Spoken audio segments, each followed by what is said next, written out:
people do treat us differently because of the habit. I mean, it's obvious that we're not wearing normal clothes. The vast majority of interactions that I've had have been immensely positive. Though people are either curious, what are we? What do we stand for?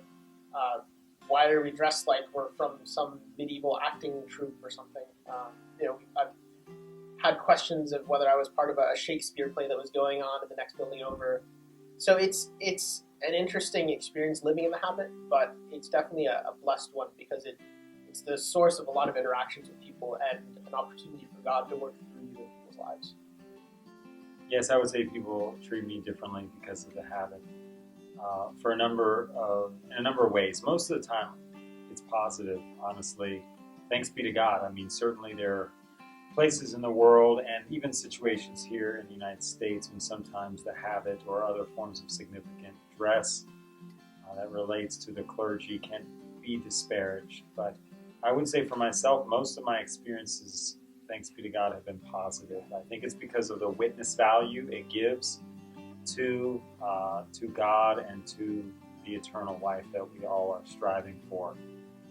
My funniest stories, I think, of wearing the habit often relate to when I'm in airports or on airplanes or in public transportation.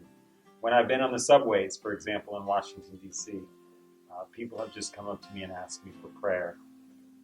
When I'm in airports, I've kind of lost track of the fact that a lot of people are staring at me, and I have others who are traveling with me ask me if I know that they're staring at me.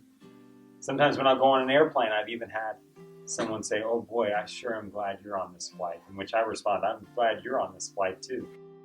And so the positive response has mostly been positive. People are always looking at us.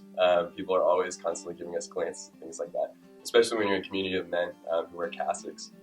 People always think that we look like the Matrix. And one time I was at the YMCA, and this man said, "Okay, you're either one of three things. You're either a ninja or you're a Jedi." And I was like, "No, actually, I'm a seminarian." He was like, "Okay, or maybe you're one of those weird Gothic kids." And I was like, "No, sir, I'm just studying to be a priest."